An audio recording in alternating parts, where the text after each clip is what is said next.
ધરમપુરમાં આંબાતલાટમાં વનપ્રાણી હુમલામાં મોતને ભેટેલી વૃદ્ધાના વારસદારોને વન વિભાગે માનવ મૃત્યુ વળતરનો ₹5 લાખનો ચેક અર્પણ કર્યો છે।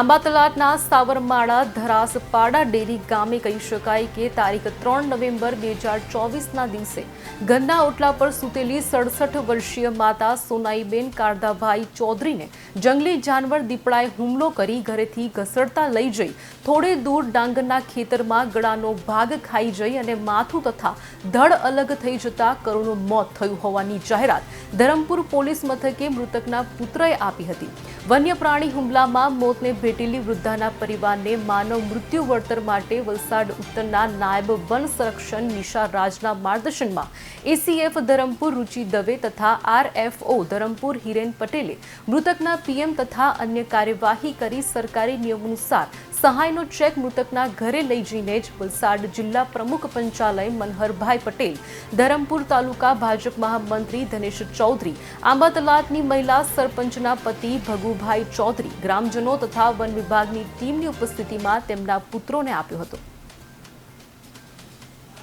આજરોજ જે સહાય ચૂકવણી કરવામાં આવી છે એમાં વન વિભાગના અથાગ પ્રયત્નોથી અમને ઝડપથી ઝડપ સહાય મળે એ રીતના પ્રયાસો હાથ ધર્યા હતા અને એમાં વન વિભાગના અમારા ઉચ્ચ અધિકારી છે નાયબ વન સંરક્ષક શ્રી નિશા મેડમ, અમારા સીસીએફ સાહેબ શ્રી મનીષવા રાજા સાહેબ, એમના માર્ગદર્શન હેઠળ એ સહાય અમે ઝડપથી ઝડપ એમને ચૂકવી શકીએ એ રીતના પ્રયત્નથી કરવામાં આવી હતી અને આજરોજ સદર સહાય મનહરભાઈ પટેલ, જિલ્લા પંચાયત પ્રમુખ શ્રી ધનેશભાઈ ચૌધરી, તાલુકા સંગઠન મહામંત્રી શ્રી, ગામના સરપંચ શ્રી અને વન વિભાગના સ્ટાફ સાથે એમના પરિવારજનોને એ સહાય ચૂકવવામાં આવી છે।